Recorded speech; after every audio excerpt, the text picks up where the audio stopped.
All right, time's yours. How have you seen Terrel Bernard grow into his role and continue to make plays?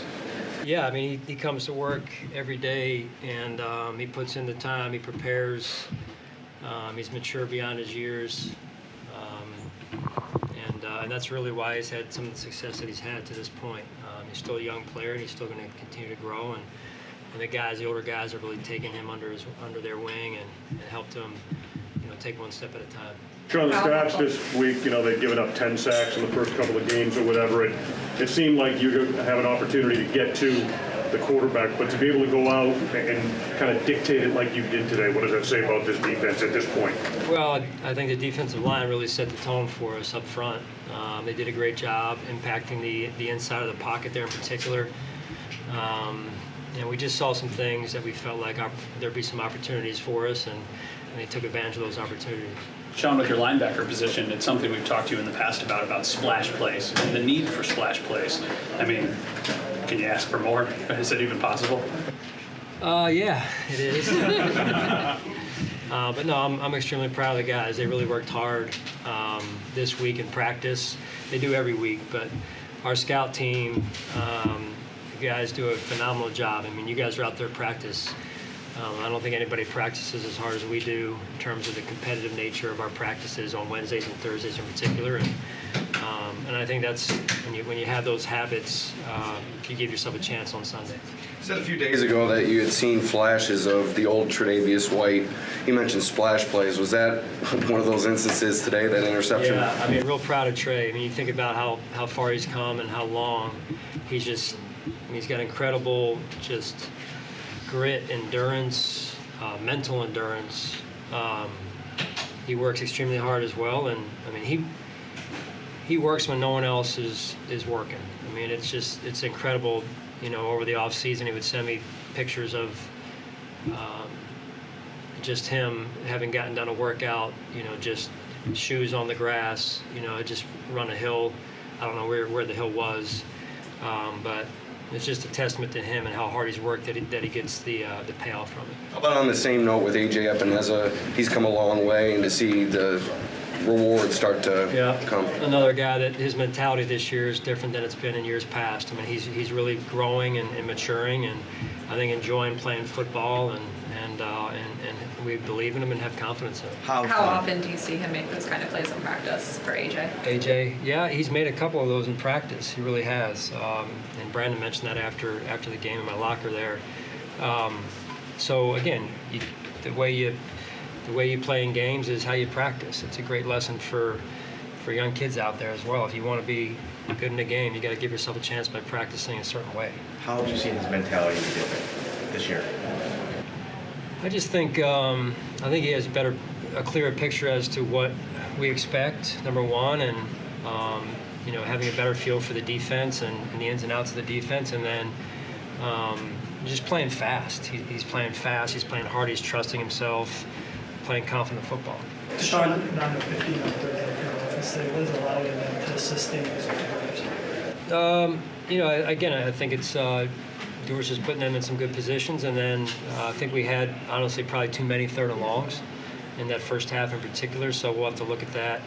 But we spend time on third down and in practice, and it's for a reason. Those are important situations for us, and I think the staff and the players did a nice job, putting a good plan together. Sean, you scheme, you prepare, you practice all those things, but at some point, guys got to make a play, and it seems like guys are, especially on the defense, great interceptions, the sacks, everything. Does that feed on itself? Does that become what you are? Yeah, it's contagious. It's contagious, and I like how some guys who have made some plays today, I don't like this, but it's good for us that other guys are stepping up as well to make plays, and some of the guys that made some plays in the first two games maybe didn't make those same plays today, and it's getting spread around. And again, I think just when you go back to the habits during the week, the preparation, that's what you're seeing. You get down in the red zone twice. You get a turnover and a turnover on downs both those times. The game was still up in the air at that point. How big were those two stops? They were big. I could have put them in better positions. Some of the plays that led to that. So, that's all me. But I thought the guys really stood up when they got into the red zone. Those were big momentum shifts, if you will, and keeping them off the scoreboard was big for us there. Especially with the way the first half was going. It was raining a little bit. We were having trouble, cashing in the red zone offense a little bit. So I think at half it was, 16-0 maybe at half. So it was still a close game, and they've come back in their first 2 weeks on opponents from after being behind. So we knew that. During the week, a lot of the talk was about this defensive line for Washington. No sacks today, I believe. What did you see from your offensive line and just the plan to try to neutralize those players? Yeah, great plan, great execution of the plan, in a mindset. Very proud of those guys. They work hard, and they don't always get mentioned, and that's what they sign up for, right, on both fronts, really, primarily the offensive front. But at halftime, those guys really took over the game on both the offensive line and defensive line collectively, and that's what we got to do. We got to continue to play good, physical football, fundamentally sound football up front on both sides, and that'll help us. You mentioned with the defensive line seeing some places to capitalize this week. They had back-to-back sacks a lot. Was there anything that led to that?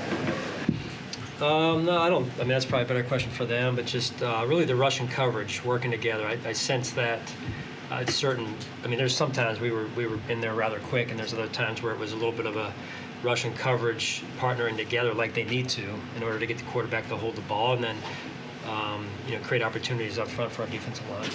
Not playing a 37-0 game probably doesn't matter much. Just out of curiosity, what explanation did you get on what looked like a fumble? They blew the whistle, I think they called it. Like you could have forward progress. What'd you see there? Did you agree with the call? Well, no, I'm not going to get into that.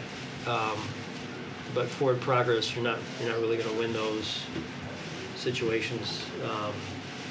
So that's what they told me is move forward progress. Sean, through 3 games at Oliver's, arguably had his best 3 games to date, and he said when he signed his extension that he was going to outplay it right out of the gate. What have you seen from him so far through 3 games? Yeah, I think he's really putting in the preparation that you need to get the best out of yourself.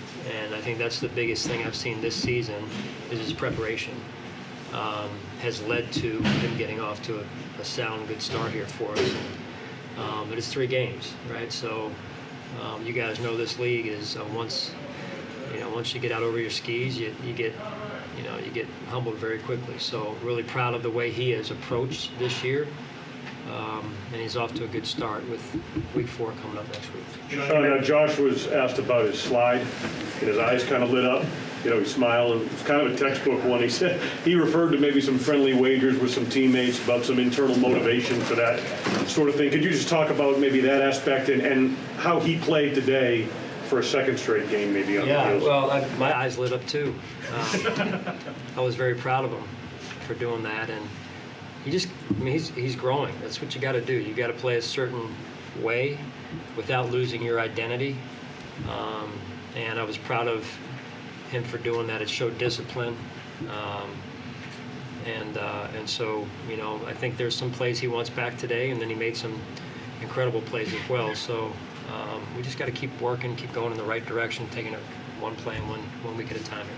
Sean, you mentioned earlier the offense maybe not finishing drives in the first half the way you'd want, but when those situations came up, Tyler was solid for you, 54-yarder. He's been perfect this year. What's it like to have him knowing that, maybe when you call upon him, he's gonna be there for you? Yeah, he does a great job. It's important to him. And really, Tyler, he's a weapon, right? But it doesn't happen by itself. You got Sam in there and Reed and then the protection piece, and those guys all take a lot of pride in that unit right there and executing at a high level, because that's what you have to do, especially when it's 54. But even if it's not 54,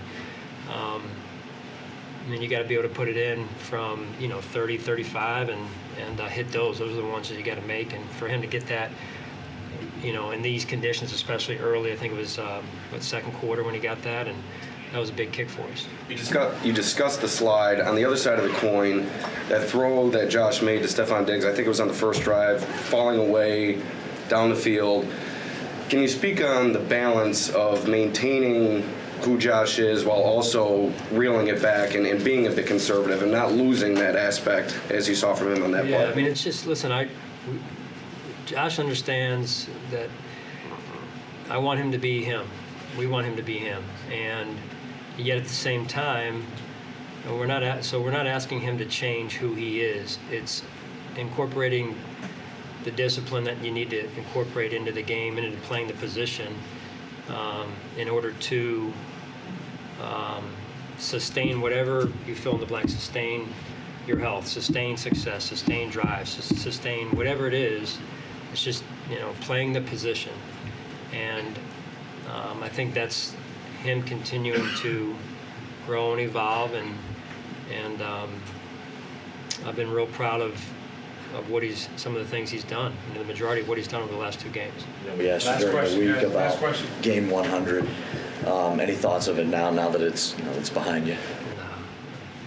On the game 101, really, honestly, week 4. So I think I just saw Miami put up 70-plus points. So we'll have a long week ahead of us. So you celebrated 15. Yeah.